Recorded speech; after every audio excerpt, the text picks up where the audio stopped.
April 23rd, 2025. Present are, starting with Peter. Yeah, Peter Georgiantis, Selectmen's Rep. Susan Tucker. Courtney Carter. Patty Gale, staff. Jean Walker. Andrew Chaplin. David Beeman. Collis Adams, alternate. Okay, first on the agenda is map 29, lot 36. Site plan review for the proposal to add 1,880 square feet addition to the existing Masonic Temple building and convert the use of the building to a 12-unit multifamily residential building located at 15 Mountain Road, owned by the Goffstown Masonic Building Association. And the application is RL Bella LLC Zone Residential 1. Recommend is needed to the planning board. Do we have someone here? Yeah, but it's Yep, easier he's to right here. do on the You want me to fly. pass him out? But He, yes, he did a little revisions to what you got mailed, that's why he's passing him out. It's not as strict as planning. the short earlier is like, what is the best way to really do this? Yes, that's what he said, made the revisions. It seems like some people interested in conservation, they print a lot of trees. I'm new. I guess we have to ask what's different. Is this different? I have to ask Patty that question. We're reading this one.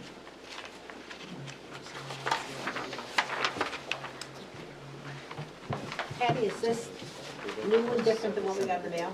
He did a little revisions to what you got in the mail. Yeah, there's slight changes, nothing major in terms of the scope, but we had new ones, so we thought we'd bring them. Just for the record, I'm Jeff Merritt. I'm an engineer with Granite Engineering. We're the civil site engineers for the project.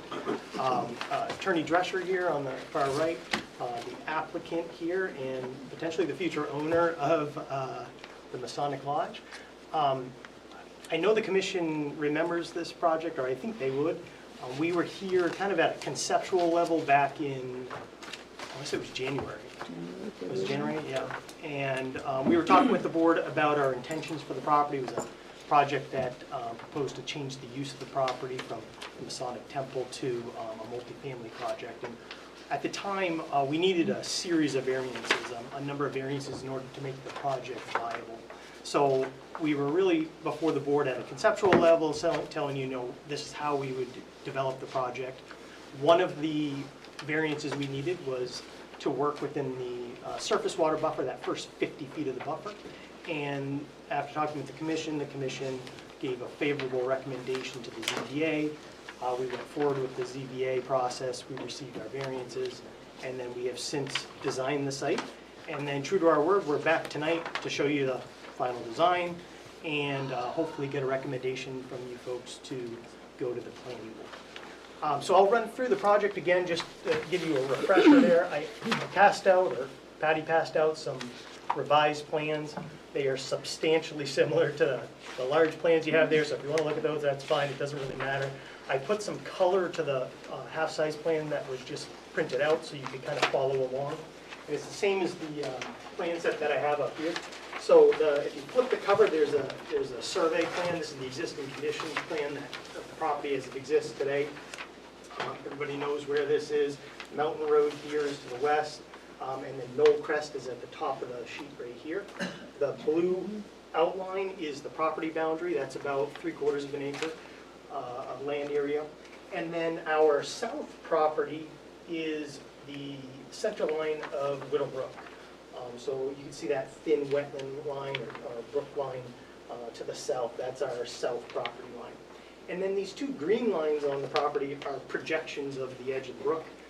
The first one, the southernmost one, is the 50-foot projection, that surface water buffer, and then the northern one, or the furthest one away from the brook, is the 100-foot projection.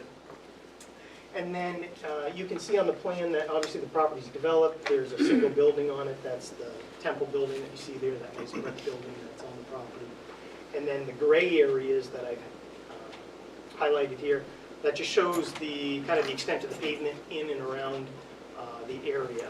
So to the south of the building is a parking area, and that's the parking area that's closest to the brook. And then to the east, there's a big section of parking as well. And then actually, one thing to note is on the north side of the property, there's actually parking along Knoll Crest Road. Remember, we talked about this before, but you nose in towards the building and you back out into the road. For whatever reason, that's how it was done, 1970, and it's been that way for a long time. It's one of the things that the project proposes to fix. We also discussed last time that a good portion of this site actually drains towards the Widow Brook. And again, developed in 1970, so 55 years ago, stormwater standards really weren't in existence. So the way it works today is it kind of just sheet flows into the brook, and that's that. So one of our redevelopment proposals is to try to pick up some of that stormwater and to do some sort of treatment before it reaches the brook. And I'll show you that in a minute here. So if you flip the sheet, 2 sheets actually, you'll see our site plan. And I got the same sort of color designation for you. The blue outline is the property. The 2 green lines, 50-foot and 100-foot setback to the brook. And then the gray area is, of course, the pavement, but you'll notice a different shape to it. You can see the existing building, and then we're proposing an addition to it. It's about an 1,880 square foot addition. Again, the intent here is a change of use. So the existing building would have 8 apartments, and then the new addition would have 4 units. So there would be a total of 12. And this is 2 stories, so 6 on each floor, if you will. Access to the property is largely the same. Off of Mountain Road, there'll be an enter only, so you want to get here, you come off of Mountain Road, you come into the site. There'll be that angled parking that exists today adjacent to the brook. We're not moving that pavement closer to the brook. That was something we talked about before. That's not our intent. Where it is today, if anything, we get things a little bit away from the brook, just a little bit, at least in this corner over here. So access off of Mountain Road, and then there is an exit only off of Knollcrest. The swath of pavement that's off of Knollcrest today, where you nose in towards the building to park, that's going to be cut and removed, and we're going to redefine Knollcrest Road so it isn't this Interstate 93 width road that's out there and has been for some time. So we'll redefine Knollcrest and make it a true 24-foot width according to the town standard. In terms of parking, there are 23 parking spaces shown on the property here. With the reconfigured site and the reconfigured parking, we actually lose impervious coverage out here. So we're showing roughly a 1,500 square foot reduction on site by utilizing the pavement more efficiently and with this particular use compared to an assembly use like the temple was. And then off-site into the public right-of-way, well, it's not our land, it's the cities or the towns, there's a reduction of roughly 2,500 square feet of impervious there. So that project, the redevelopment, actually reduces the impervious coverage both on-site and off-site, which is a good thing in terms of stormwater runoff. And then flip one more, and this is a grading and drainage plan. It shows the intent of what we're trying to do for stormwater. So a good portion of the property, the stormwater runoff flows north to south, and again, it currently just kind of sheet flows into the brook. Our intent would be, and our proposal would be, to pick that stormwater up in a small swale right through here, and then we've proposed a bioretention pond right here in the corner. We're not really concerned about peak rates of runoff because of the fact that we're reducing impervious coverage, so that's not, it's going to be reduced by a matter of right because of that.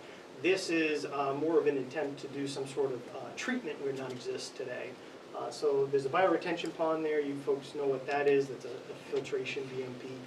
It includes plantings within it. So it's something that's gained a lot of popularity in the last decade or so, in large part because of the alteration of Training Bureau's stormwater regulations that were adopted a number of years ago. So that's the proposal here. And then I'll just walk you through the rest of the plan set real quickly. Have you just go to the erosion control plan, that's sheet 6 of 7. not a lot to talk about here, because the actual earthwork out here isn't really significant. We're retaining a lot of the pavement and stuff. It's, what I did want to highlight is we have erosion control around the perimeter of the work zone, where it is adjacent to the brook, so that we can make sure that it's protected during construction. Again, not a ton of earth disturbance for the project, because the building's already there, a lot of the pavement's already there. We are reworking the pavement kind of on the east side of the building, but the south side closest to the brook is existing. And then, last but not least, we have a landscape plan that is a few sheets further, L1 and L2. Shows the site-wide proposed landscaping, and the only thing I would really point out is that the landscaping includes some plantings within the bioretention pond, which is part of the treatment aspect of that type of DMP. So that's on the plans as well. So that's it. Obviously, actually two other things. Someone, when we were here last time, had a question, I think, about long-term maintenance of the stormwater and how that would work.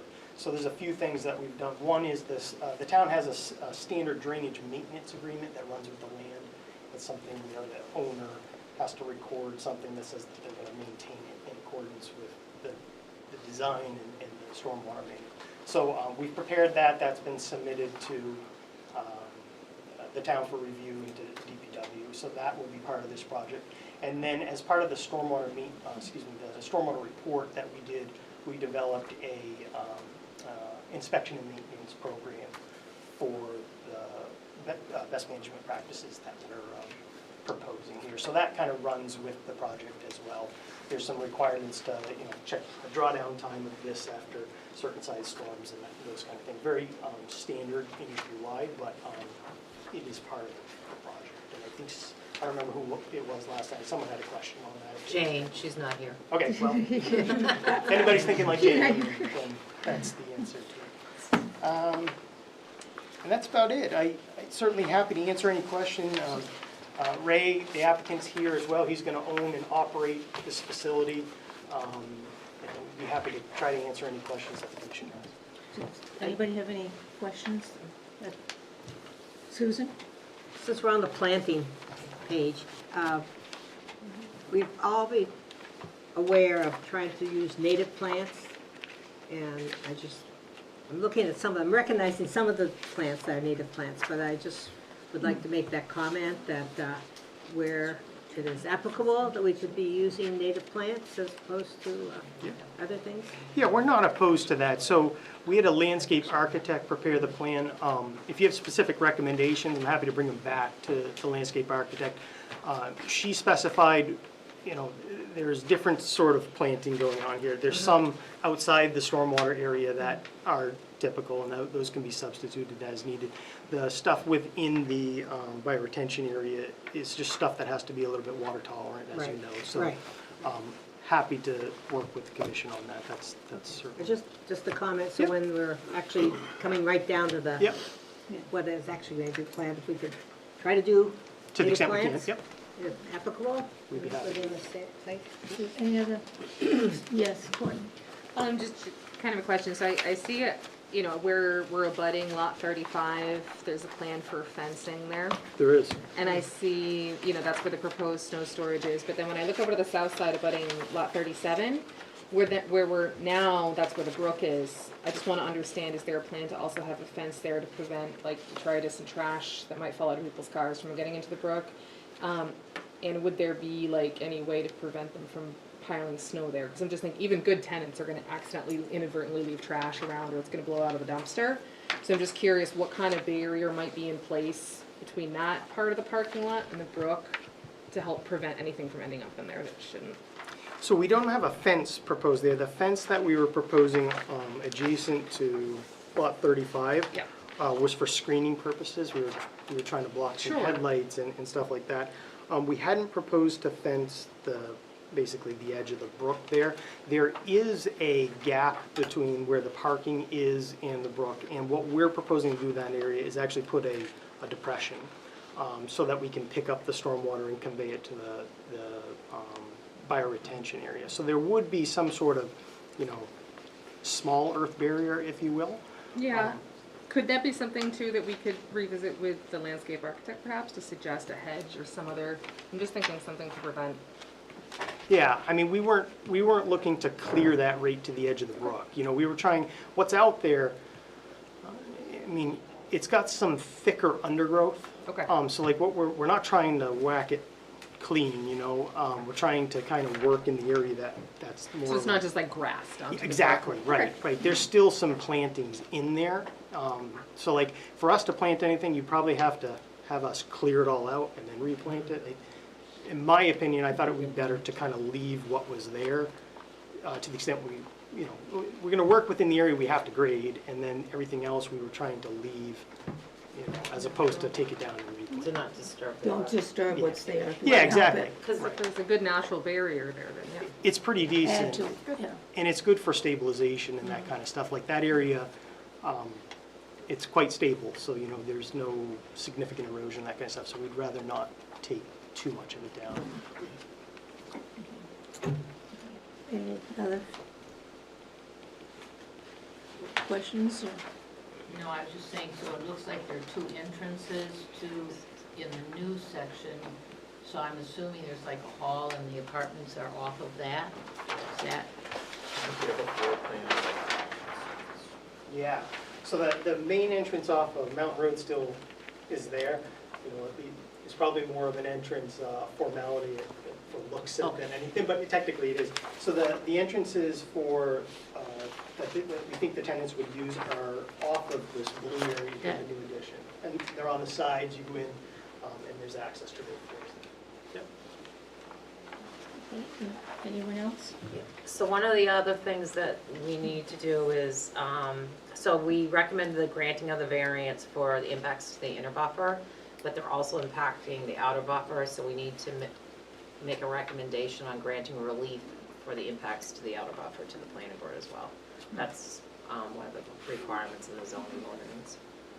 Collis, did So you have? you comments? touched on the things I'm typically concerned with, most notably a detailed stormwater management plan that specifies inspection frequency, when they're being inspected, remedial actions to be taken, who's responsible for that, will reports be submitted to the town after each inspection? So we have it that it's on file with the owner, and it can be requested by the town. Okay, so it's made available for public Exactly. inspection. Right. Yep. And this is your standard, I know you know alteration of terrain rules. So while this isn't an alteration of terrain level project, the format for the operation and maintenance plan is the same as we would use for AOT. Yeah, and as long as the documentation makes it clear that the town's not going to be responsible for any. It does. Yep, the one thing I would note, Collis, is that the drainage maintenance agreement, it says that, the town's not responsible for it, but they have the right to maintain it if you don't, and then basically backtrack yourself. Okay, thank you. Anyone else? Do we have a recommendation to send to the planning board? Does someone want to make that? Well, first of all, I'd like to make a motion for the relief on, was it the outer The outer, buffer? That we recommend that the relief be granted because, and it's always important to say why, the overall work that will be done on the site will improve the environmental quality from the existing conditions by reducing the amount of impervious surface, by controlling and redirecting the surface runoff to have a bit of bioretention and treatment before running into Whittle Brook.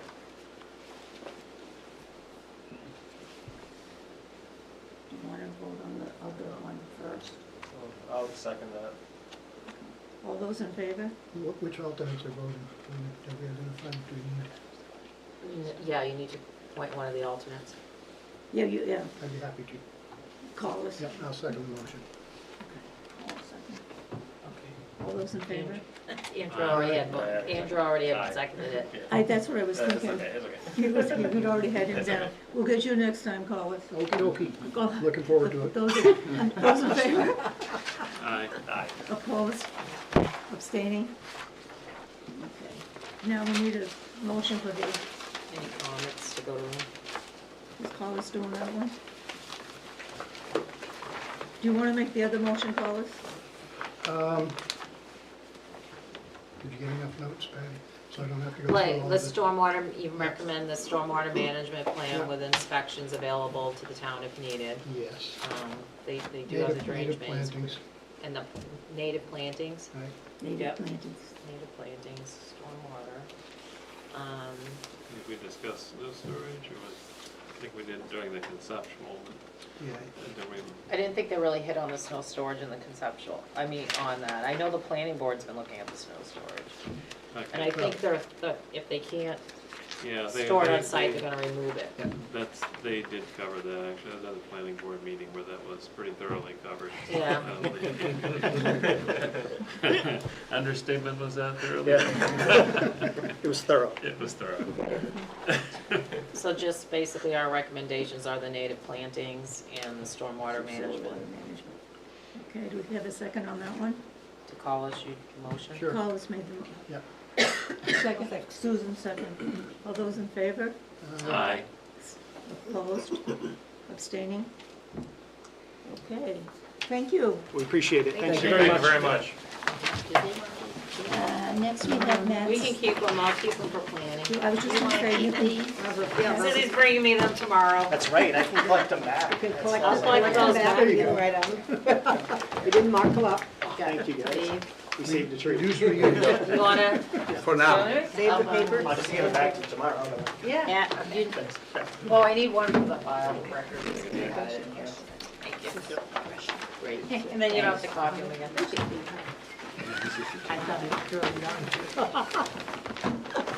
I am that. Yes, that's what I just said. I said, oh, I remember your dad. As a few years ago. It was a few years, I thought, oh, I came with him to this town quite a few times. so yeah. Well, I was follow thinking, him around. yeah, you look really good. I thought you were your Well, dad. thank you very much. okay, next we have I map, appreciate the well wishes. map 6, I lot miss them every day. Okay. 54 and proposed lot 54-1. Review of findings of the site walk for possible vernal pools for proposal 46 lots, open space subdivision that will be expanded. Acorn Drive, recommendation to be forwarded to the planning board. David and Courtney went on the site walk. David, I know you had said it very nice. And I passed out copies of what David emailed from the And we- inspection. And would you like to Sure. review that? Just looking for one particular paper here in this big stack of papers. Oh, well, I'll just start by saying, so we went, no, it's not that, it's the other. What I was looking for was a report that Mr. Gilday had sent us Oh. before. And it has a, Oh, I saw that. It says that, this is it up here. yeah, thank you. That's the one. In In which the report, it- this is the one. I just want to make sure that I clarify something, because I think there's been a little bit of confusion between the two reports, and I want to clarify it. So this is the report that Mr. Gilday sent that showed these 4 areas labeled A, B, C, and D. Fortunately, when I wrote my report, I also labeled some areas A, B, C, and D. I want to make sure that people aren't confusing the two. And this area is the area of the minimal impact disturbance submitted to the state. It is submitted to the state for where the crossing, the road, proposed road would cross these wetland areas. And in this report, we maintained that there were no vernal pools, and these 4 small pools were vernal pools. We went on the site walk and we confirmed that that is absolutely true. These are not vernal pools here where the roads would go across. So in the report that I submitted where I attached a map showing areas that we looked at. That would be, again, these ovals are rough approximations of where we were searching. So the area A, the yellow circle line, corresponds to this map. It's the same area, and there were no vernal pools there. Then after that, we continued on the walk, just Courtney and I, because we wanted to see, we had heard no reports or no information on any of the other wetland areas, whether they contain vernal pools or not, and so we wanted to go check it out. We first visited the small wetland that is on the site, proposed site plan. It would be the lot number 2. We had discussed that in the last meeting. There were some concerns about the wetland that would be in the front yard of the property, discussions about whether it needed to be fenced and so on, whether, you know, drainage impact into it would be an issue of concern. So we went and looked at that and did find salamander egg clusters in that pool. So that was a vernal pool. And the inspection that Courtney and I were doing was very simple. We weren't going in doing a detailed analysis. We weren't churning up the pool. We weren't smart enough to wear waders to the walk like Mr. Gilman did. We were in just hiking boots. So we were merely walking around the edges of these areas we visited and looking for the salamander egg clusters, because they're so easy to see. They're big, they're obvious. There's all sorts of other indicators. We weren't looking for those. We were just going for the quick and dirty and simple scan. And so then we looked at the 2 larger wetlands, one to the north and one to the south of where the road would be. We just looked in the areas closest to where the road and the development would be, and found in both areas C and D that there were numerous egg clusters pretty much wherever we were looked in there. And then on the way back out, this other big wetland on the bottom, it has an arm coming over towards the western border, and then we did not search any of that down there, but there's a little extension coming up closer to the road. Thought, well, that's maybe impacted by a runoff from the road. We should take a look there, and we did not find anything in that area. So that's it in a nutshell. That's what we looked at. That's what we found. As far as the rest of all these other wetland areas, well, it hasn't been surveyed, so we don't know what's out there. It seems like in the past, when we had subdivisions that came before us, usually the whole property would be surveyed for vernal pools. It's not clear to me why that isn't being done for this proposal. And so I'll throw it out to the rest of the commission for discussion. Well, I'll jump in. I agree. I think a more comprehensive vernal pool examination of the entire property needs to Of be the done. entire property. And I want to make it clear that these ovals and circles that are labeled, let's see, A through E, in ovals are not intended to depict the limits of a vernal pool. Correct. Only areas that were examined for potential vernal pool locations.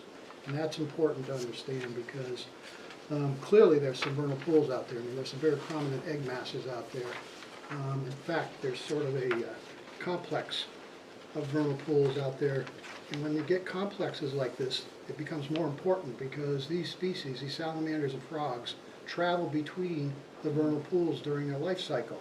They use the upland areas, they use the vernal pools for their breeding, then they use the upland areas adjacent to them for the rest of the life cycle. So it's important to recognize that those areas are valuable. And that's why it's important to evaluate the entire property for vernal pools.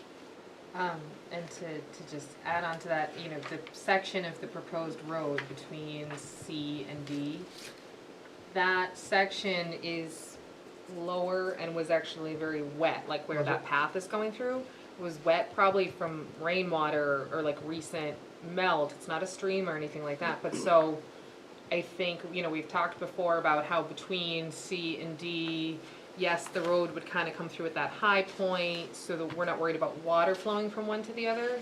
But if you've got that nice wet ground, I think that, yes, to your point, the amphibians and other animals are gonna wanna cross there. And then, so I know that the first time we went out, we talked a little bit about what, culvert size we might have there, and like the ease with which they can travel between one series of vernal pools to the other.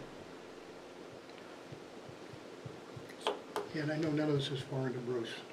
He's very The familiar whole with this. piece of property should be surveyed then, the whole Well, area? So could I just give a quick presentation response? I Yes. appreciate the information you guys provided. So just for the record, I'm Doug McGuire with the Dubay Group, and Bruce Gilday, our wetland scientist, is also here with us. Upon being notified of David's report, Bruce immediately went out to evaluate these specific areas. Because obviously we want to, see if there's something that we should be doing to modify the plan and, accordingly. So, I guess what I'd like to talk to the commission about briefly, and then obviously Bruce can fill you in on the technical detail sides. But first and foremost, the small isolated pocket here in the front of Lot 2 was flagged as a potential vernal pool. Bruce went out there. He did find 2 egg masses in that and would confirm that that is, meets the criteria for a vernal pool. So obviously that changes things from it being just an isolated pocket wetland in our opinion. So I immediately looked at how we could potentially improve or eliminate the potential for impact in that area. So obviously, as you know, we weren't proposing to impact that area, but we did have Lot 2's driveway very close adjacent. We were adjusting grade fairly substantially in that area. And so just as a zoom in, what I did is I brought a zoom in just so it's at a better scale. This is the pocket, that we're talking about here. This was our limit of Lot 2. Here we have a home up above it. Our thought process before it was determined to be a potential vernal pool was that being an isolated wetland, we could maintain the tree cover there and maintain it, and it wouldn't be an ultimate wetland impact. Knowing that this has vernal pool potential and understanding about what you talked about, interconnectivity being more important, we wanted to look at doing something here. Obviously, the issue that we have is that due to the alignment of Acorn, we don't have a lot of options to drastically realign the roadway in that area. But what we can do is improve this situation. So what I looked at doing, and I wanted to share this with you today, this has all just been evolving within the last day here, but wanted to get your feedback ahead of our potential planning board meeting tomorrow, is eliminating entirely Lot 2. We eliminate Lot 2, you can see that the grading is not anywhere near, well, first of all, it's not affected at all. This would be a true limit of the tree line associated. So we have Lot 1 and Lot 3 here, but what eliminating Lot 2 does is it fully eliminates the close proximity and the grading adjacent to the vernal pool. It also leaves completely natural the area of interconnectivity to the wetlands in the rear. So, or to the north rather. So, and just to get everyone oriented here a bit, there is a natural ravine through this wooded area that I think would be a logical path, potentially. You have a 506 mound here and a 506 mound here, and you go down into the 490s in the middle. So by us eliminating any development, which obviously if a lot was here, that would all be filled in for a foundation and everything. If we eliminate that, we provide that interconnectivity potential. We provide a large corridor through here. This is close to 200 feet wide of woods in the back between property lines here. And so our thought was, obviously we weren't impacting it. We will update the wetland permit classifying this as a vernal pool in their criteria. And so feedback, I mean, obviously you guys would give your evaluation anyway, but we're being proactive. We're going to reach out to New Hampshire Fish and Game as part of our review, which we're already doing. Let them know that our intention is to eliminate that lot so that we don't have that potential impact. And so, I mean, as far as function and values, it was a fairly low functioning vernal pool. It's very small. It's actually smaller. The vernal pool portion is smaller than the actual limit of this wetland. Bruce, when he went back out, he did some wire flagging, which we didn't locate.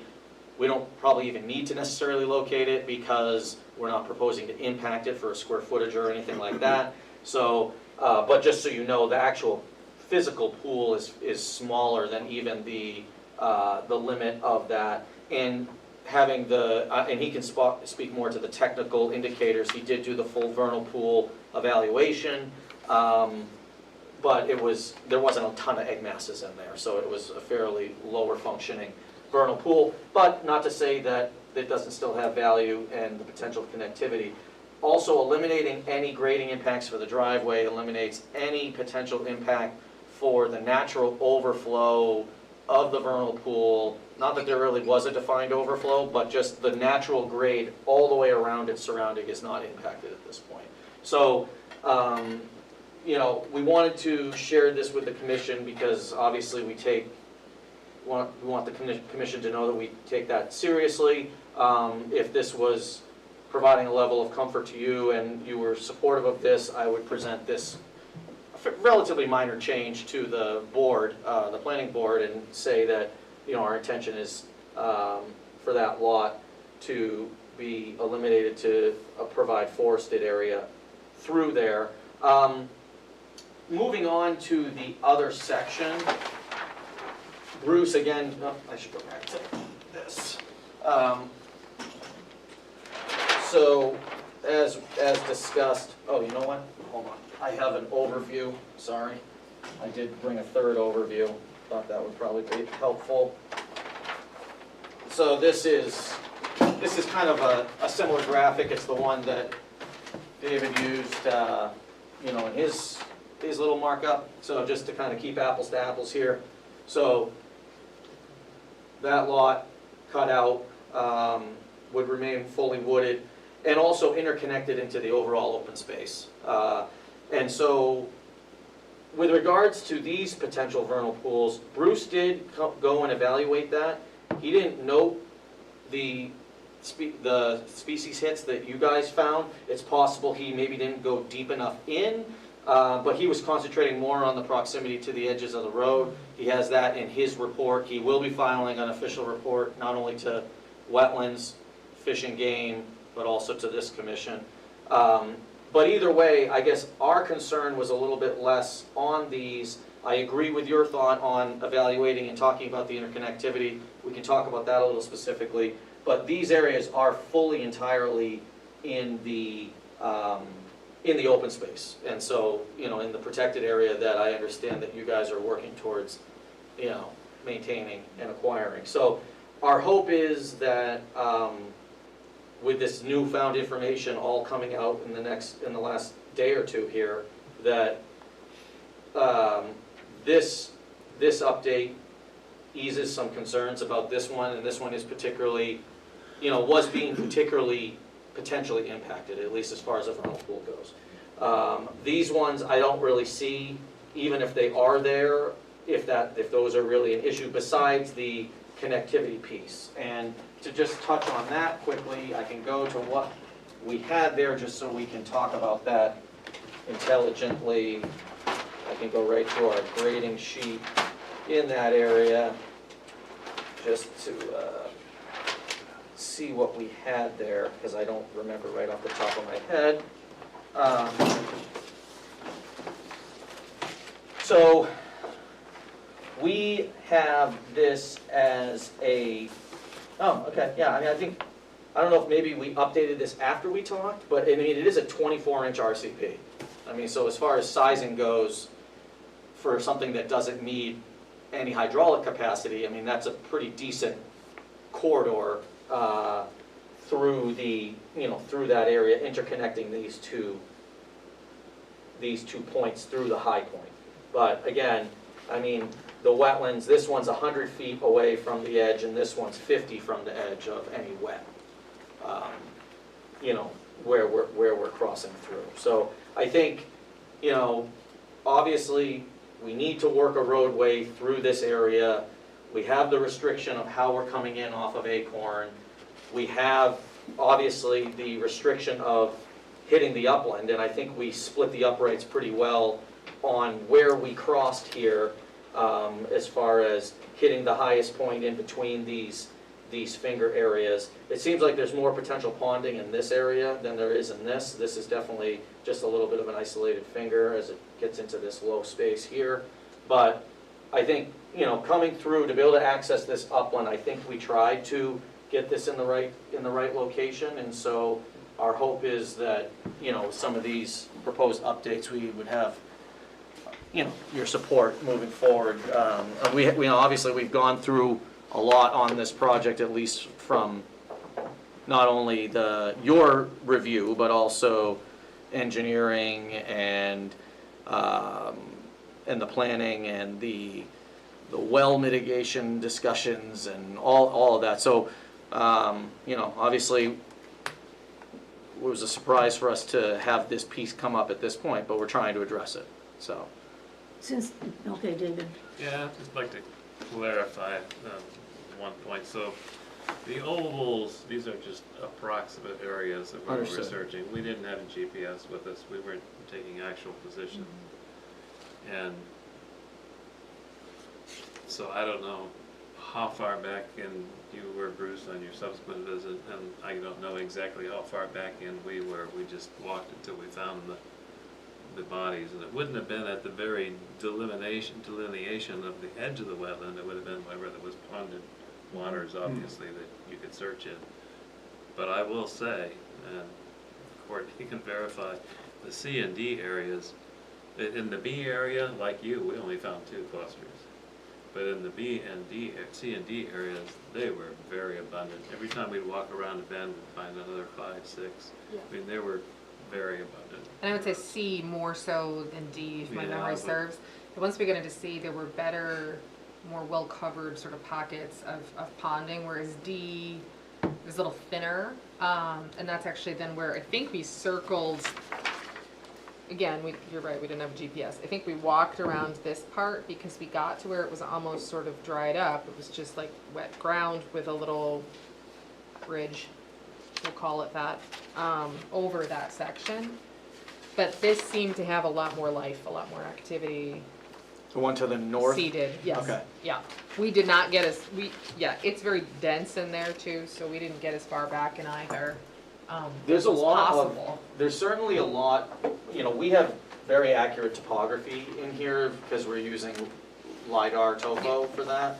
And there are a lot of very flat pockets in this wetland area. So my guess would be that, you know, the vernal pool activity that you saw is likely in here where it's pocketed with several in and up and down undulations of the 500 contour. So, I mean, and there's numerous ones through there, and they continue through to the back area here. So, I mean, I guess our thought is, I know an experience that I've had with other sites where we have vernal pool activity, that, you know, it's always ideal to not surround the potential vernal pool with impacts potentially, because the critters want those corridors. I think the fact that we have fairly large chunks of open space on the outer edges of both of these in both directions, that I think we're not really creating a problem. I think on the Lot 2 one, keeping a lot there would do that, and so that's why we reevaluated that. So our thought is, I mean, obviously, we'll take your recommendations, and we'd be inclined to, you know, if you want, Bruce has another summary here with him, if we want that to be more comprehensive. What his goal was to at least call out the one adjacent that and then, we were gonna file that and update that to the Wetlands Bureau because they need that information as they're going through the rest of their review. So we were gonna get that either way to them, but if we, I don't personally, and I wanna hear what you guys think about this as well. I don't think there's obviously very high value wetlands down below, which is why we're staying away from those. I don't know if there's really much merit doing a full vernal pool study and having Bruce migrate his way around down there thousands of feet from the development, because effectively we have no impact to that area. Collis, did you feel that it's beneficial to, Maybe I could give my report. oh yes, go ahead, I'm sorry. Sure. Are you ready? Go ahead, yeah, no, that'll be great. My name is Bruce Gilday, I'm with BAG Land Consultants out of Concord, and David did the site walk, as he said, on Saturday morning, but he and Courtney kept going, and they kept looking out there for adjacent wetlands to the road that's gonna be impacted. So, without the photographs being a little blurry and everything, I had to go see for myself. And this report concludes that, that B, the one that's in Lot 2, is a vernal pool. Can you share? Sure.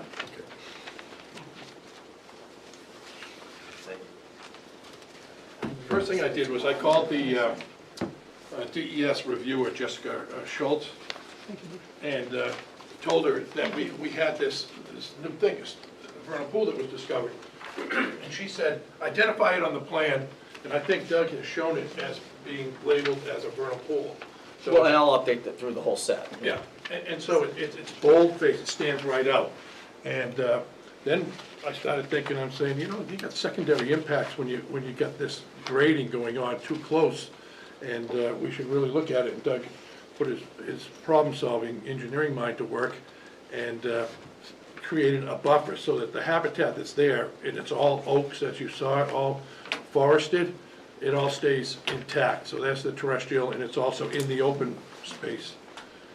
They're gonna go whichever way they wanna go, but they got avenues. They got avenues to get out to some of the other pools that are up in the northern section that go up that way off the property. And I walked and found 2 egg masses in the one that David did on Lot 2. And found two little orange newts. Yeah, very we about saw one as well, yeah, a little red F. in the daytime, they're moving, where most everything else is doing it in the night. And I saw one water strider too, which you saw on our walk, you saw a water strider. I went and looked at the wetlands that Doug's talking about that are in the open space down around station 11 to 12, and I walked all through those and did not see the egg masses, but I can certainly go out and look again. The form that's filled out is going to be handed to the Fish and Game. Brittany Nahoney is the reviewer up there. She got a call from me too, so I called both everybody. Everybody's on board with what we're finding out here, and we're just getting more information, more studies. But I concur that A, as we labeled it, didn't have any evidence of obligate vernal pool indicator species, but there were those 2 egg masses that we found in B, in the front. And that's about 700 square feet. It's about 20 by 35 in the area of the pool. Well, I mean, all I can say is C and D, there was 1 or 2, there were lots and lots of them. And, I mean, we were probably like on C, I think we were probably more on this edge, the roadside edge coming up. Because eventually we reached a point where, okay, I think actually when we did the walk, we came down to the one labeled D first and then came up to the C. And at that point, we're like, it's getting late, we have obligations, and we headed back and found the center line for the road. and came back, so if anything, it's probably more along this edge than this edge that we were on, if that's at all helpful. Well, and I But think, once we were running into them, like, we would just, we would look and there'd be like 5 or 6, and we'd go around an obstruction, the fallen log or whatever, around the bend, and there'd be another half dozen, and, Yeah. I mean, there were a lot in there. C was where we were seeing, to your point, like 5 or 6 kind of in one area. A lot of them though were fully submerged, and we couldn't get good pictures between glare on the water, just the fact, And just taking it with the phone. yeah, exactly. So, but yeah, I mean, there were pockets where there were numerous. So I only included one representative photo from each of the 3 sites. We could have taken a lot of photos at C and D, but I don't know what the Well, point of that would have been. I could do a GPS and see where they are in relation to the road, in that C and the D area that David labels in C and D. And we could actually pull measurements and see from where those pools are, if it's 100 feet, 120 feet, 150 feet. Yeah, But it's in the open space, and we could get that information for you.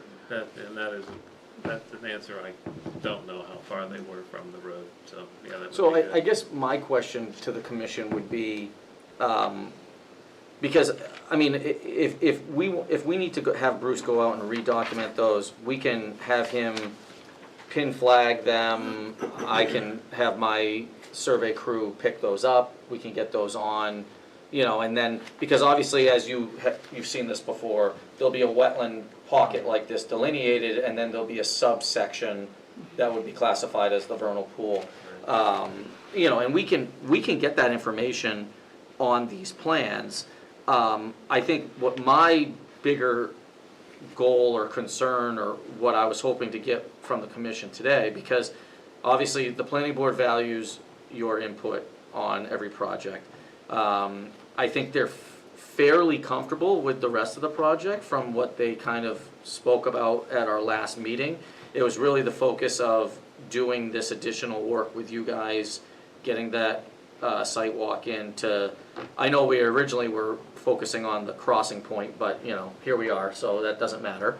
But I guess my question is, with what we did, getting rid of that house lot, opening that up into the open space, does, and even if we can document where those are, but let's assume, so to speak, that we're talking, in this area of C, or in this area of C, this area of D, we'll get the shapes in there.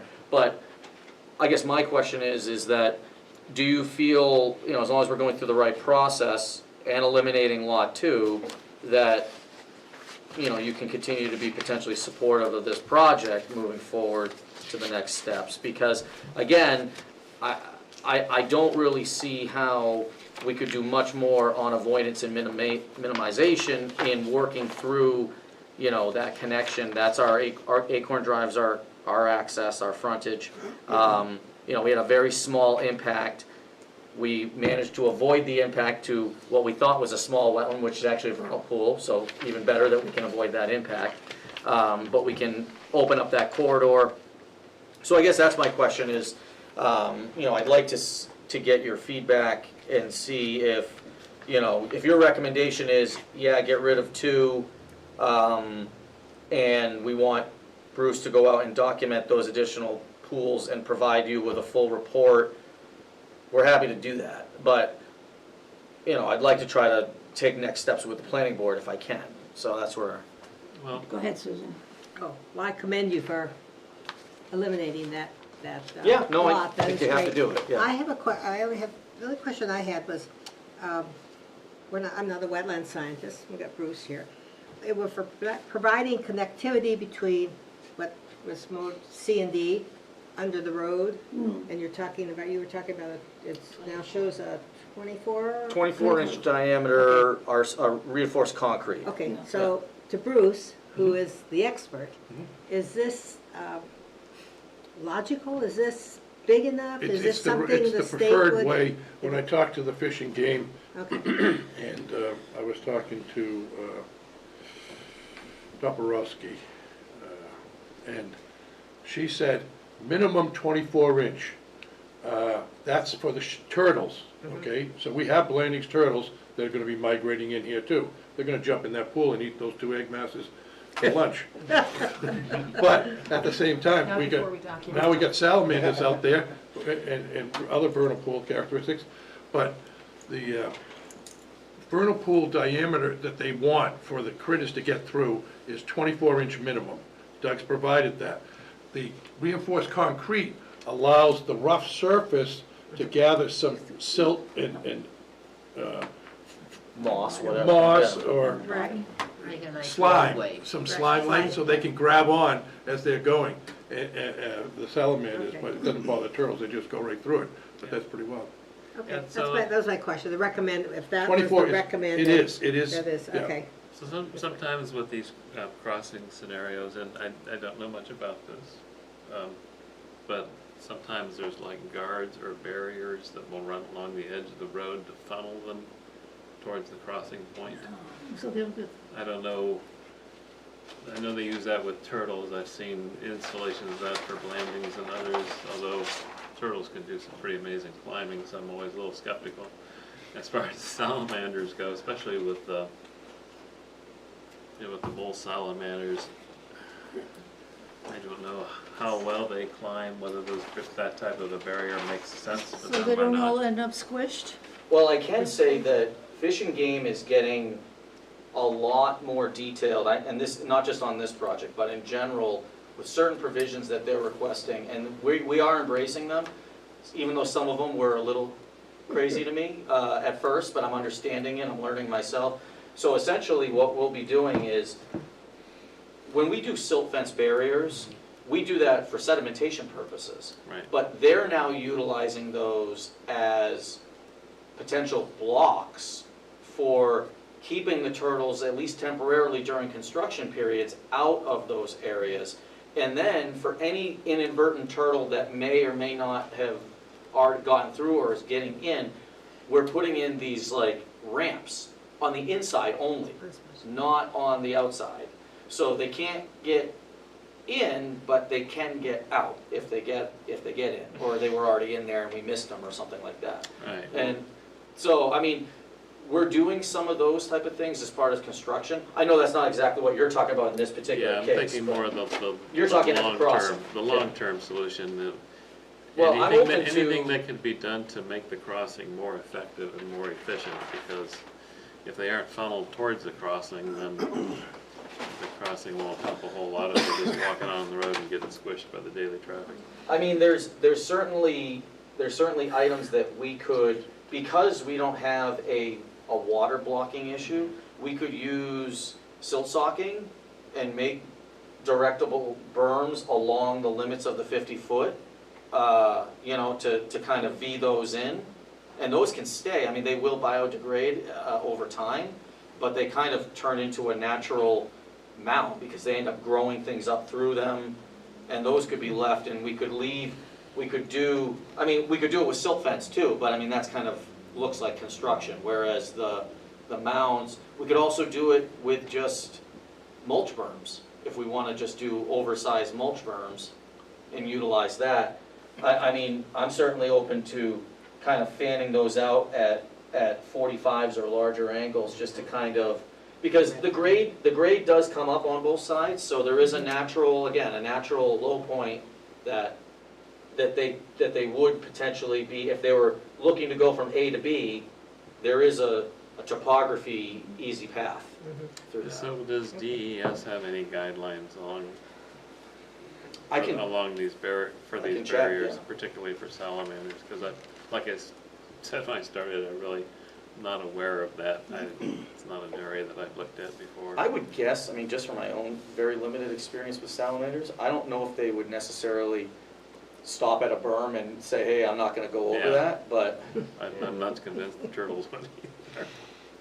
yeah, turtles may be more likely. I think the salamanders would just creep right up the side if they wanted, but I think this project, if I could interrupt Bruce Gilday again, really calls for, in the area of the corridor, the C and D, where it's gonna be a wildlife corridor, where these critters are gonna be.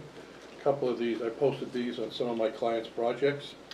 Educates the homeowners, and they're laminated, and they stay up for years. And of course, with the contractors, they're gonna get a little education before they even start cranking up their bulldozers, what they're looking for. With these, they'll be able to look for that, and they'll have a description on how to handle the marauding turtles. And make your neighbors fall in love with these creatures and then. And yeah. look for them in the Yeah, springtime. they do, yeah, because my son lives next to a conservation area that they have signs up about the turtles and, you know, I mean, people really now look and cherish what's, you know, so Yeah, and that's this- lovely. Ideal. Carlos, what was your thought on the property? So I'm happy to hear that you've addressed that one lot. That's great. And I'm also happy to hear that you're considering the fact that there may be other vernal pools or potential vernal pools on the property, and that you're gonna keep an eye out for those because, you know, they need some elbow room, because they don't always stay small. And this wasn't a particularly wet spring. Some people may disagree, it depends on where you live, but it has not been a very wet spring. So I would expect in the out years, those vernal pools are only gonna be bigger than they are today. So giving them some elbow room to expand in the outer, potentially wetter springs, I think is a great idea. We'll look into that, because the funneling part that David was talking about, I've seen it done with big wildlife, and I've seen it done with turtles. Yeah. But Vermont has a really keen Yeah. look into that, so I could see what they do for, like Doug was talking about, different options of the mulch and the berm and things like that. We'll find something that's. Yeah, I've never seen it done for amphibians, though. Yeah. That's always, you know, puzzle. I mean, in springtime and summertime, you drive around a lot of roads in Goffstown, and it's, you know, like Frogger. Steroids, they're just everywhere. Yeah, I Certain heard fewer roads. peepers this spring than I think I've ever heard. And I hardly think any, they're just getting started. hardly any wood frogs, but they're still to come a little bit. So David, do you have any other? Is this lower one private? Yes, it is. Yeah, it's gorgeous. I remember walking that gazillion years ago and it's just so alive. David, do you have any other comments on?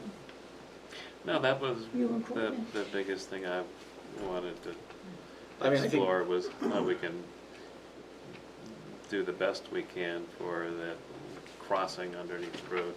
I guess, just as a thought, just to make, kind of be more official about this, I mean, obviously, the two that's happening, we'll update our plans accordingly, and we'll talk to the board about that tomorrow.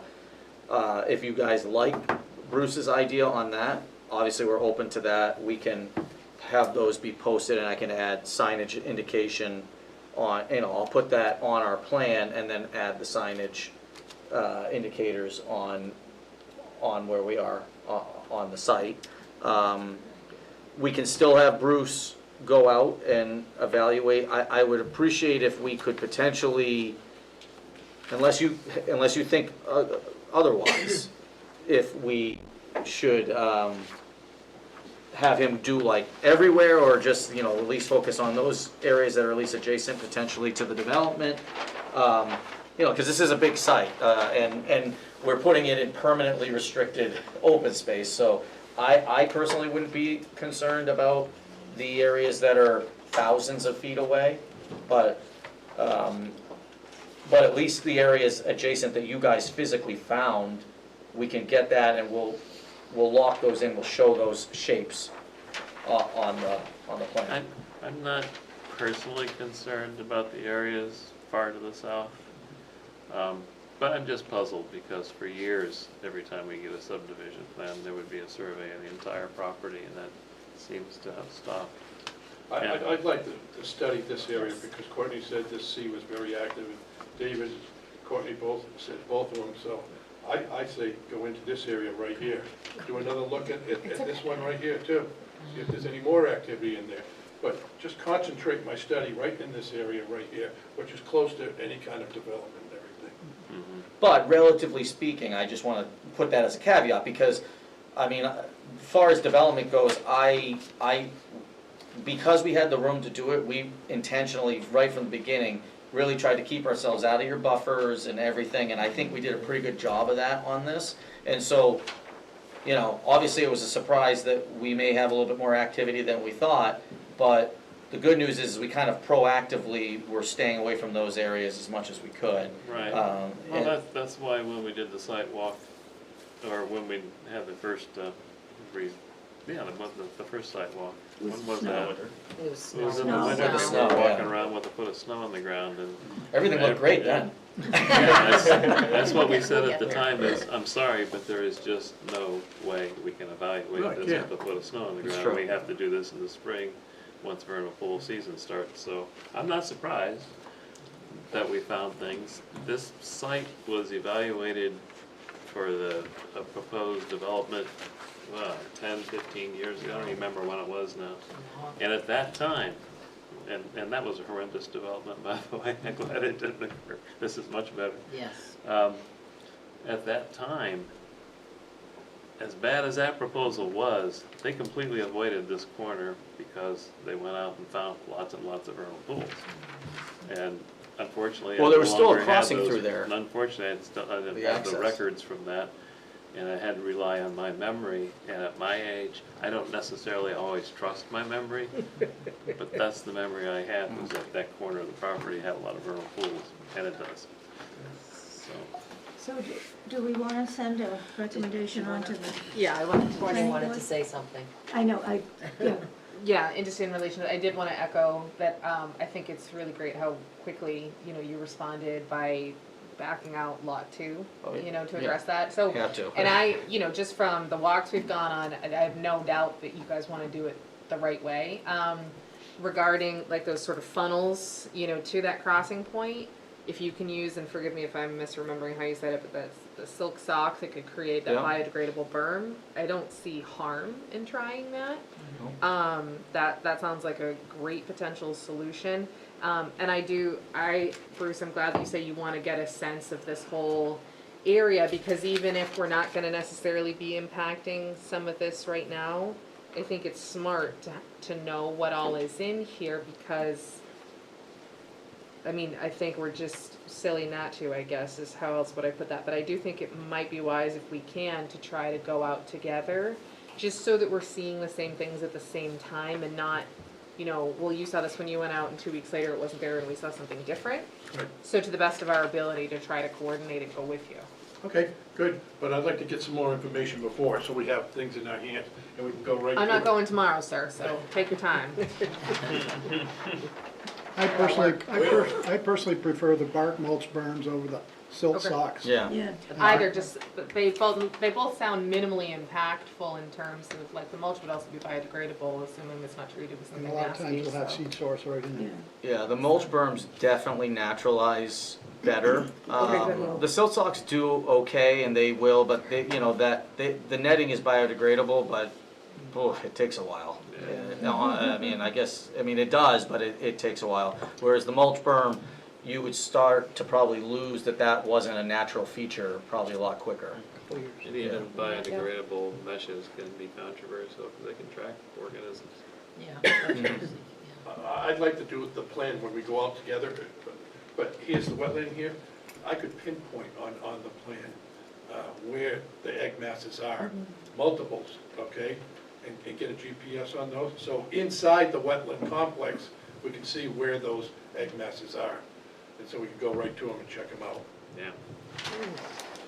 I think at least, we're being proactive. We understand that the wetland permit, they are gonna evaluate the presence of the vernal pools, but at least in the discussions that Bruce has had, the fact that you're keeping those corridors open, from a state standpoint, they look at it a little bit more critically, but I think what we have in place would be in line with what they're looking for, being that, you have those open corridors on the back end sides, and there's interconnectivity. So yeah, I think we'll certainly, we can provide that update, and that would get updated as part of the wetland permit as well, if you have a couple additional. The wetland permit's is still being reviewed by Jessica, and she just came out yesterday with her request for more information, so it's like 60 days on that, but we don't want to take 60 days. We want to get right out there and look at these pools, these vernal pools right now, and get that information to the Fish and Game, get that information to Jessica, so, a lot of the stuff she was talking about were just the plans, and she didn't understand some of the proposed lines as to existing lines and things, but I want to talk with the consultation to the Fish and Game about, you know, recommendations and some of the stuff that we're talking about here, about the funneling and what they hear. And I won't speak for others, but I personally appreciate the fact that you've revised the plans over and over and over again to address concerns and improve it every step along the way, so I Thank you.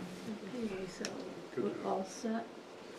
Do we want to To add to your, do you have a motion that's going on or not? We haven't made a motion yet, no. Okay. So, do somebody want to make a recommendation to send on to, or information to send to the planning board? Well. how do you wanna proceed, like, is what I How, need? how you want them Yes, to? Because they're gonna We're- look for you in The comments, so. recommendation will have several listed items. One would be the elimination of Lot 2 as already proposed by the developers. Okay. The, doing what we can which may require some research with DES on the best way to make the under-road crossing that's already part of the plan, to ensure that it's effective, whether that be by funneling with Attractive to the species. mulch Bark bases mulch, or bark. bark mulch or the Yeah. silt Bark. fencing Something to or funnel. silt sock. Funnel, okay. To improve potential connectivity between the wetlands north and south of the road. So those are the two main things that I would like to see Okay. in the recommendation. What about the Can signage? You want the, I would agree with the signage. Oh, yeah. Well, I love the idea of the signage too. Signage for the. You know, educating the population around there and Questions? about what they have, the species that are there and why they should be careful and take care of them. you've got your, okay. So I know the big question's gonna be, so, Yeah. just looking at the area from Acorn Drive to that crossing as Bruce has recommended, because they'll want guidance on that versus the entire thing for the vernal pools, because you've talked about, Well, I think evaluating those areas as Bruce suggested is and recommended definitely by Val. is a good recommendation, Evaluate. priority for understanding what's out there. From Acorn Drive to the crossings, or whether other stuff. I think the only thing I would ask is, and maybe it doesn't have to be written, but just so Patty can hear it, is you want the study because you want these areas documented, you want them on a plan, you know, labeled, we want wetlands to be aware of them, but you're not necessarily opposed to the layout that we have, because, you know, meaning that, like, because I don't want the planning board members to get the wrong idea that you're saying, well, we need another study, and, you know, we're gonna have to continue for 3 more months to wait for this study, because I don't necessarily think, I think the study needs to be in, and whatever it finds will be incorporated into our plans, but I don't think it necessarily would change anything drastically that would affect the board from acting on this moving forward, I guess is my question. In shown on plan. No, I think the recommendations that we're listing are the recommendations that Understood, would make okay. that would affect the plan. And I'm not- The Lot B and the. No. I'm not saying I don't understand you guys, I'm just saying that the board could misunderstand that The comment. board could misunderstand anything. I mean, I Does think that ever there's just, Oh, there's no, intrinsic no, value no, in no. mapping out an interconnected ecosystem that we're bisecting with the road, and it's not because we wanna slow it, but because we wanna know it and understand Right. it. So yeah, I mean, if that helps to explain it to them, it's just, it's, I think, good management and good practice for us to know what's here. Mhm. Yeah, see, I have to pass on these comments written to them. To them, For yeah. their meeting that they're at tomorrow that I'm not at. So Well, and I that's why, think- and sometimes they look Is at, it, what David's does this motion mean? complete? I mean, are you done with your motion, David? Well, I was just listing the things that should be in the motion. This is list of demands. Is that your motion? We can I'm not turn really that sure into a where motion. we're at right Yes, we now. can turn that. That's your motion, right? And also the signage was added And you said, and the comment about the focusing on the restudy just around these areas up here rather than the entire property. And noted So I on the, guess- shown on the plan. Is that all 4 items? Is there Yep. anything else? That's 4. Okay, so then I will make a motion that we pass on those 4 recommendations to planning. I second that motion. Is that clear to everybody, or do we I'll need fix any it. further discussion to clarify? All And those, you support the concept of this plan, you just want Yeah. these noted, because I'm gonna write you We support the want to make concept. it perfect. Okay. poor Patty. Support concept. All those in favor? Aye. Opposed? Abstaining? Okay. Thank you. Thank you. Thank you. We appreciate all the work that you Yes. do, and that Okay. you have listened to us and have already made, adjustments. We have- We No. really do. We have a few You've more done a nice things. job engineering. Thank you. Yeah, Throughout thank this you. whole Well, thing. this one was a little easier than some of the other ones I've had, because we did have a pretty good large area of upland, and we could keep that very, very high value area very much I see. protected. Yeah. And we are moving forward, just so you all know, we are moving forward with the town taking on ownership, which indirectly would be your management. There was some discussion of it at the last meeting, basically explaining the process of it being like, it goes to the Board of Selectmen, and there's like a 3-meeting process that is like noticed, but we've started that process. Yeah, and I just want to, I think everybody already understands this, but I just want to state it again for clarity.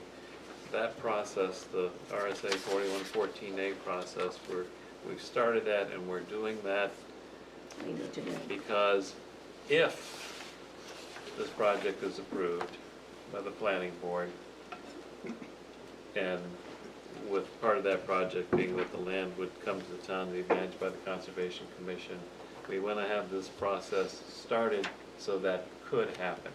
Does not imply that the select board is approving the project, because that's not what they want to do, that's not what they do. But they would be approving us accepting the land. And it does not further imply that the Conservation Commission signed off prematurely, nor does it imply that the planning board signed off prematurely, because I think they get a little nervous sometimes when we start that process before they've finished it, and they're going, well, we haven't even approved this, which is why I believe part of the process is to get recommendations from each board, and their recommendation was no comment, we haven't approved this, which is perfectly understandable to make that. So I just want to make clear that everybody understands what these processes are and what they do and do not imply or mean.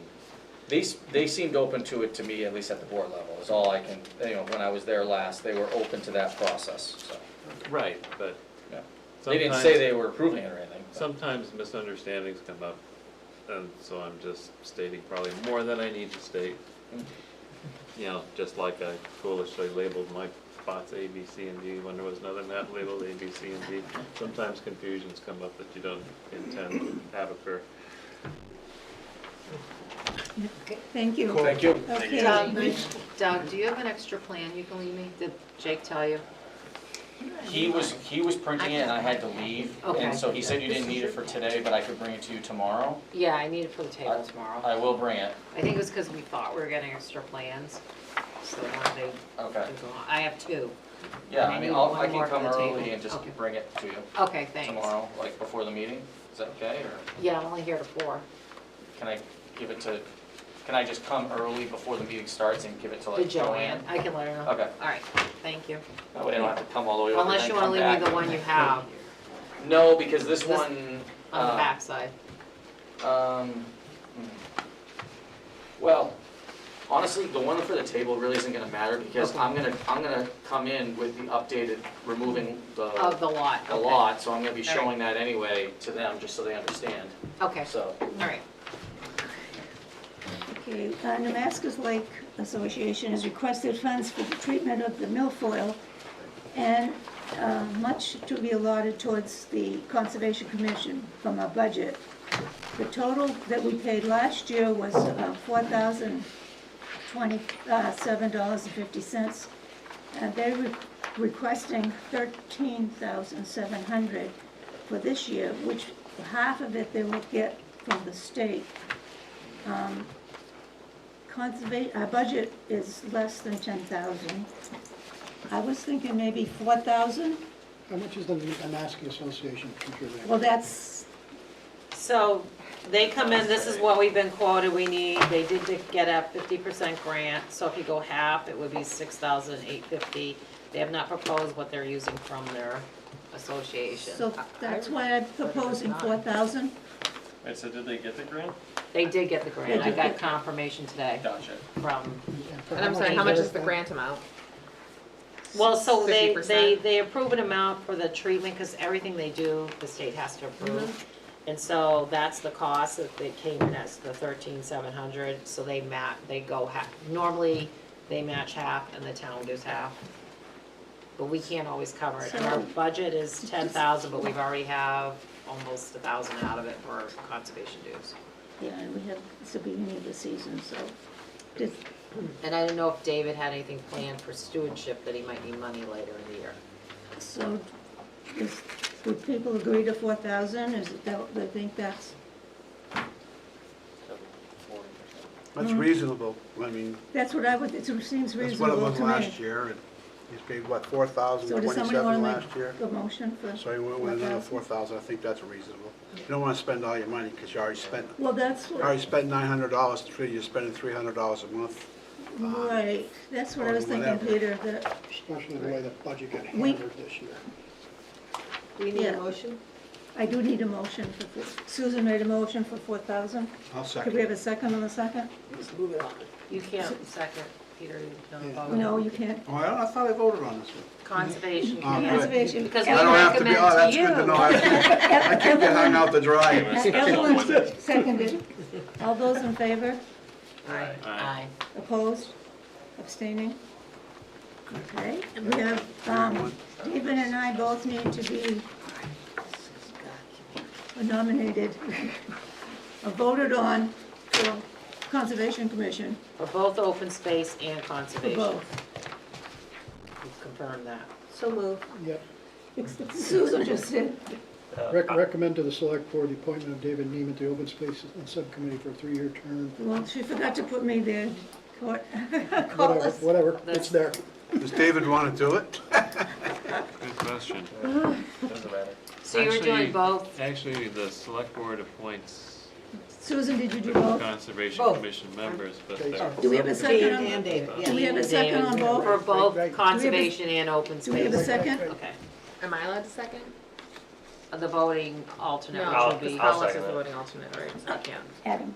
Well, I won't Andrew vote, did so it. then you should be able to vote. Okay, those in favor? Do we need two alternates Aye. today? Don't we need two alternates today, tonight? We're Who are we missing two missing? members, We're missing Amy. and Jane. And Jean. Oh, yeah. Jane. Well, I vote, yay. This whole time. There you go. All those in favor? Do we get that? Yeah. Opposed? Yeah. So he was Aye. voting too. Okay, the day, we have, Everyone's voting. You fools, this was your opportunity to get rid of me.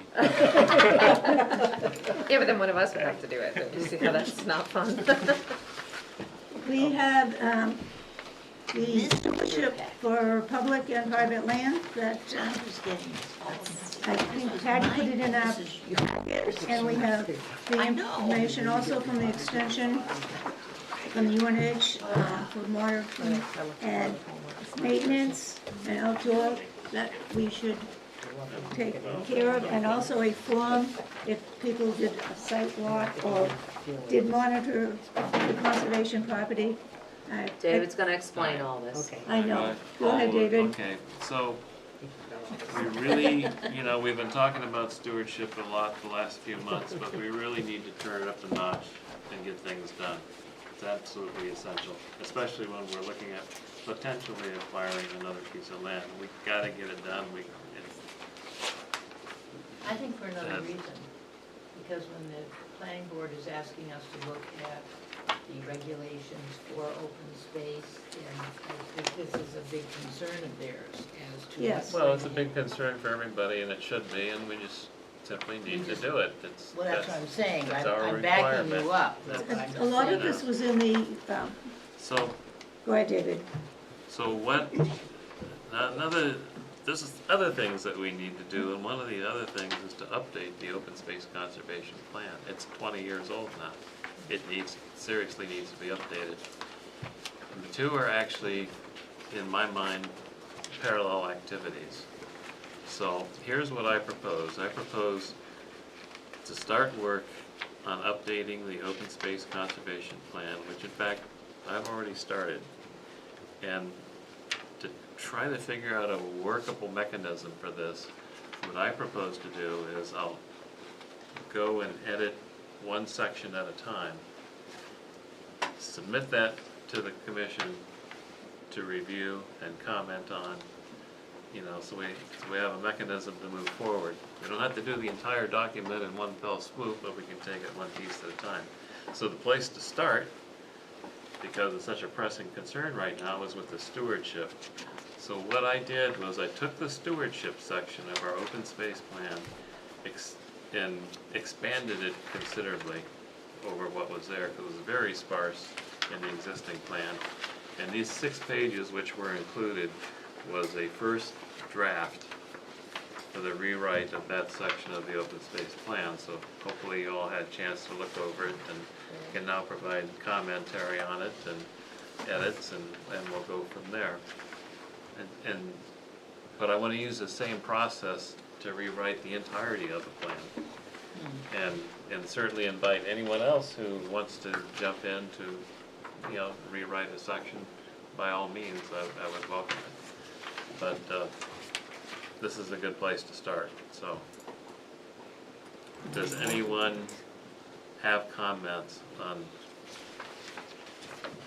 Pretty thorough. on this first draft so far?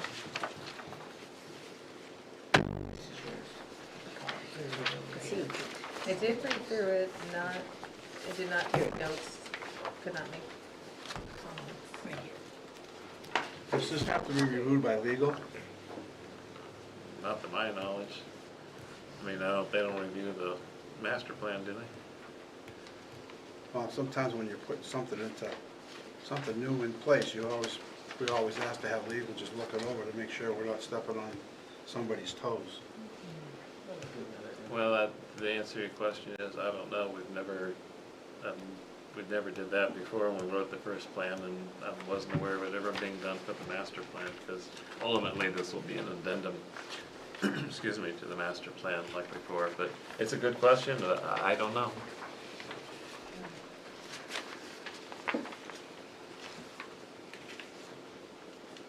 I don't think that there's anything proposed in this that is in conflict with any RSA, or that the RSA say we're supposed to do this. Yeah, I don't know if we have to, we can ask the question Yeah. if it I would needs just to run, be. I'd make sure I run it by Derek to make sure because I'm writing a we don't put ourselves in a position where we made some mistakes. This day and age. This is just outlining how we're gonna do this. I was just gonna say, I think it looks great, David. that's what I was thinking. I don't see where you missed Okay, anything. well, that is a good question, though, to find out if there's any legal aspect. Because Yeah. that'll Yeah. apply not only to this edit, but to the entire rest of the rewrite. Yeah. That was my only thought on that. This looks We'd really hate to good, get- David. I hate We're to get ready 95% of the way down the road and have somebody say, whoa, whoa, whoa, wait. a I minute. know, yeah. What do you think you're doing? And go through all that and then say, And, what are you doing? and in addition to doing a small section like this at a time, I should also present, here's my vision for the structure of rewriting this document, major changes to it, and review that before I get into the actual writing of it, because perhaps not everyone will agree. To give you an example of that, in the original plan, we didn't know really what we were doing. I mean, it was a first time thing and we weren't sure how to proceed. Right. And I think what we did was fine, but in the original plan, most of it talks about, well, why would you have a conservation plan and all that, and none of that stuff's gonna change much, it's all the same reasons. And then, when it came down to trying to identify what should be conserved, what should be protected, we just took the town and we sliced it up into 6 chunks. 6 different regions, and for each region we described, well, these are some of the features in this region that are worthy of protection. These are some of the features in this region, and so on, but we weren't really setting priorities. you know, for the overall strategy of the conservation plan. Well, 20 years later, I think we know a heck of a lot more than we did when we wrote that first plan. And I think this time around, first of all, we can go into better details about some of the features and why they're important. And then prioritize, you know, like this region is a high priority and this region is a high priority, and not be spending a lot of time discussing what's in areas of the town where there is no conservation priority. If you follow what I mean. Make it more focused, make it more specific. I think that's what, one thing that we were getting out of that combined group from planning board and from conservation, that I got the impression that the planning board feels like they're confused at some times, or they need more direction, which I think this, or clarifying things, and I think that's what you're saying, David. So we'll probably try to get that question answered, and then do you want us to vote on this, David, or just comment? Well, I want to know if any suggestion, any comments, Right. any reviews or edits or statements, you know, the specifics of, you know, Like that, of yeah. editing it. And I mean, you can always take more time to digest it and comment at the next meeting as well. Yeah, why don't, do people want to take it? But we got one comment so far, and that's to check and see if there's any Yeah. legal ramifications to this whole process. I know And it whether was- you have to present this to the select board. Well, ultimately, we'll present the Okay. finished plan, we're not gonna. All done? I'm just trying to do this in small bites. Bites, To got make it. the process easier for us as a committee. Otherwise, if you don't wanna do that, then we're gonna have a whole bunch of special meetings Yeah. assigned in some room where And we're I sitting think down it- poring over this. And I think it makes sense to try and identify different regions of the town, if you will, and identify them as high priority, low priority, or medium priority for conservation purposes. I mean, as a starting point. Once we have the stewardship. Yeah. Yeah, I mean, there's a lot of things like, you know, you have every town is supposed to have a natural resource inventory. And yeah, we did that. We did it the same way every other town does, by having a generic report that really doesn't tell you much of anything. I'm sorry, but that's the truth. I mean, you have a report that says, here's your topography, here's a map of your wetlands, here's a, you know, it's like, okay, fine and great, but there's never an interpretation of that data. And it's the interpretation of the data that's the most important part. You take something like topography, look at the topographic map, and they go, well, there's some mountains, there's a river, and you get some hills over here. Yeah, fine, but you've all heard me ramble on so much about drumlins, you're all really sick of it. The geology there. That's never pointed out in a natural resource inventory, and what's not pointed out is, why does that matter? So what? Well, a lot of things about them matter. The fact that they're sedimentary structures instead of bedrock, the way they're in a relationship with the wetlands, the soils that they provide, prime farmland soils, and so on.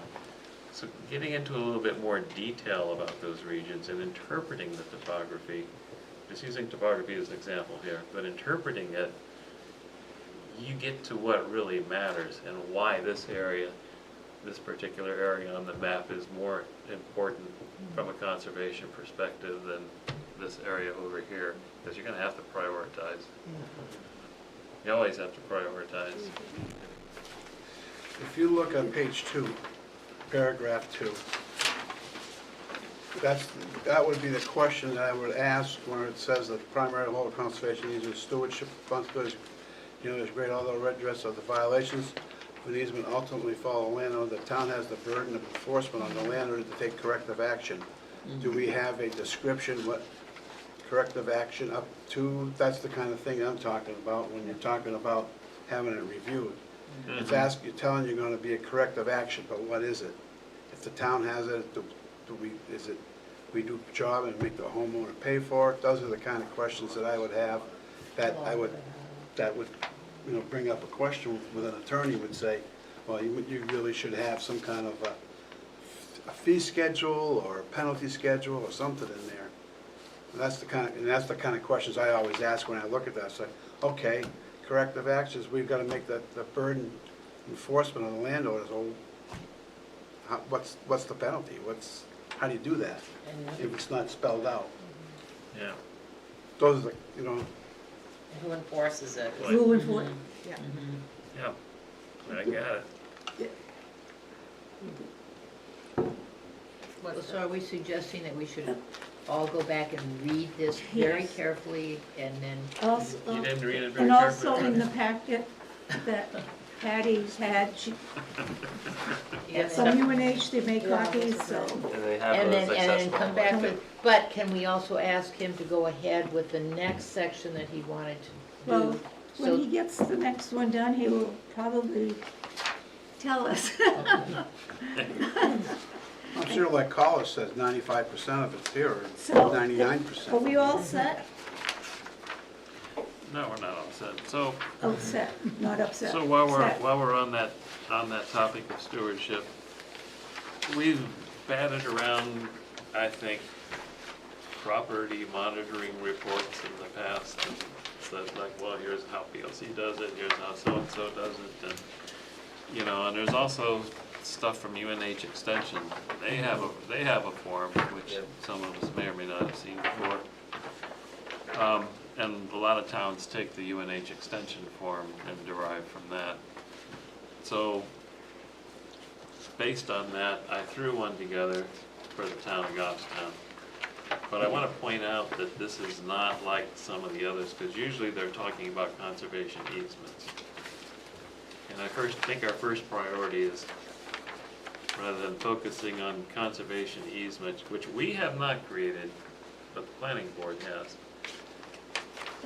we should be focusing on the town-owned conservation land first, because that's a much higher priority for us to address, in my opinion. And so the form that I put together here is for town-owned conservation property monitoring, not for easement monitoring. Because there are different fields. I mean, we don't have to fill out stuff about the landowners and contacting the landowners and all that stuff. And so I was hoping everyone would take a look at this form. And I want to point out that this form, this is a printout of a live form. This is a fillable PDF form. Because the problem you see with a lot of these forms is, you know, they ask, describe the man-made changes since the last time you visit. You got a space of about a half of an inch, which, yeah, right, good luck with that. If you have a fillable PDF form, you can type in as much information as you need, and it just keeps expanding. It won't appear on the page unless you're looking at it live and scrolling down, because once there's more content in there, scroll bars will appear, and you can scroll down. But you can get it all in the form. So that's advantage number one of using fillable PDF. Advantage number two is, I think it's just easier to do, personally, than writing it out by hand. Advantage number three is that that information can be extracted.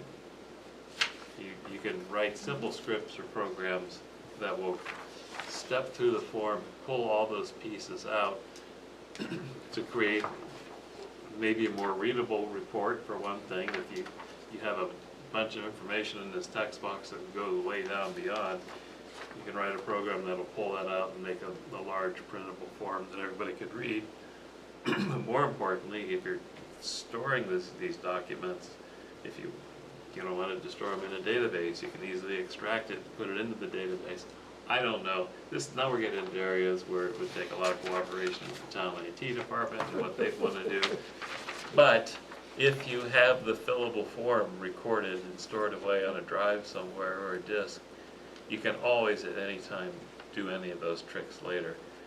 Whether the town wants to do that or not for our own purposes, we could easily extract it and read it, and you could say, oh, give me all the reports for this property for the past 10 years, and quickly list all the changes in sequence. But there's just a lot of value in having it be a digital artifact rather than just a piece of paper. I think they prefer digital. Huh? They prefer it to be digital versus paper. Yeah, It does, it does.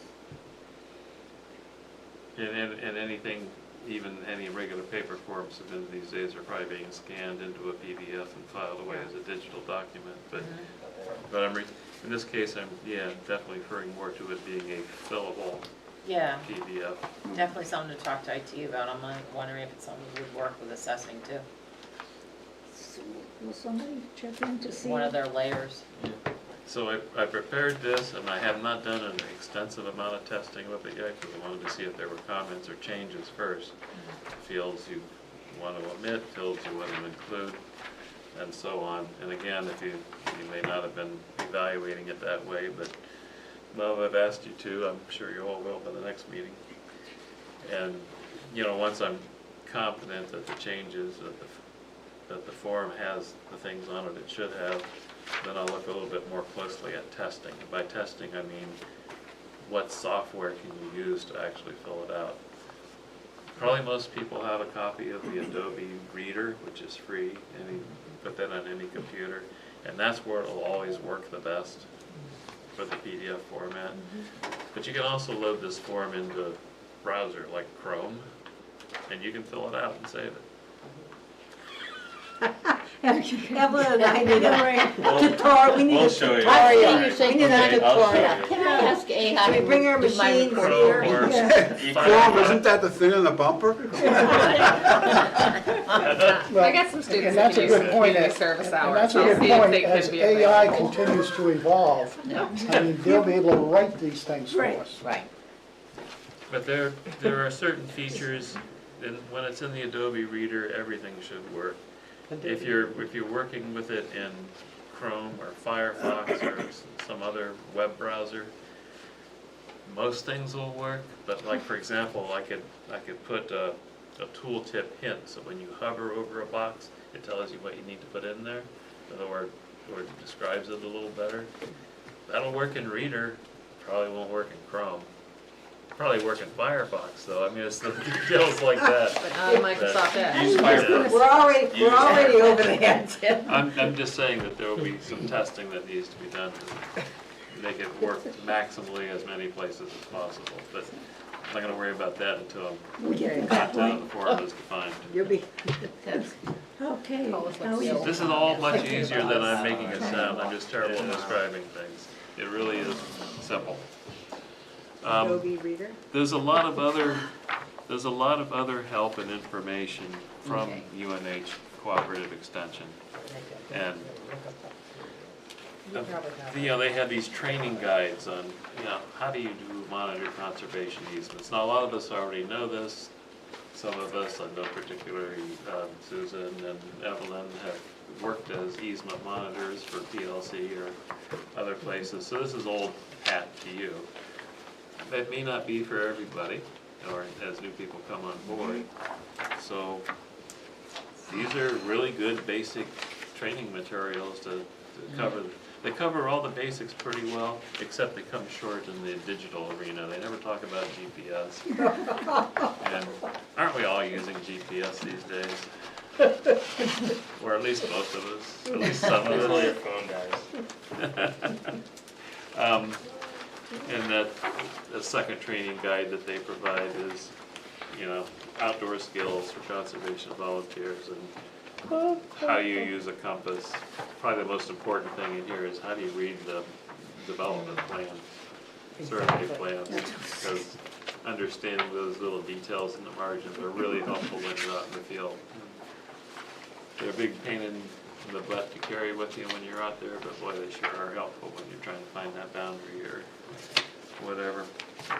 There's also trail maintenance for volunteers. Trails, a lot of times people just throw them in willy-nilly, and a lot of times it's not good what gets built or how it's maintained. This has a lot of good information on the proper way to do it so you don't create erosion problems and how to go about the maintenance. And these are the three most useful ones, but they have many other training guides online that you can download, go into more detail, including training guide for whoever's giving the training course. Training for the trainer. Well, yeah, like on the how to monitor with conservation easements, they have one section that you know, do in a room like this to explain it. They have another section, okay, let's go out on a piece of land and actually do this and walk through it. Yeah, Because we want everybody who's doing volunteer monitoring to be consistent and Right. understand how to do it, you know. and hopefully we will get volunteers that are wanting to monitor the land that they may be living around, you know, but they'll still Absolutely. be doing reports that they would come back to the town, or that we might have individuals join them, you know, from conservation, joining them to, yeah, but, Adopt an easement. yeah. Okay, are you all set, David? So those were, yeah, that was the basic of that. Then they have, I'm sorry, one other small item. And this is a lot of work I'm taking on. And, all right, so I'm gonna do it. Yeah, I know, it's a lot of work. I want to withdraw from the pedestrian bridge subcommittee. Because Collis has been on that as the selectman's rep for the past, since it was initiated. Be happy to do it. Now that he's with us, I already discussed this with him, I'd like to propose that Collis take over as the Conservation Commission Be rep happy to do it. on that committee, and then I'll have one less committee. Joshua was there for the selectmen. Huh? Josh was on that committee for the selectmen. Good. So I guess for that, we would first of all have to Make a motion. vote to recommend to the select board To appoint. to appoint him as the, because the select board appoints all the members of the committee. Are you making the recommendation? I propose we Okay, we need a recommend second on that. Collis to be the. Second? Those in favor? Aye. Opposed? Kidding, I'm kidding, of course. Be happy to. I will only let you Be abstain. happy to.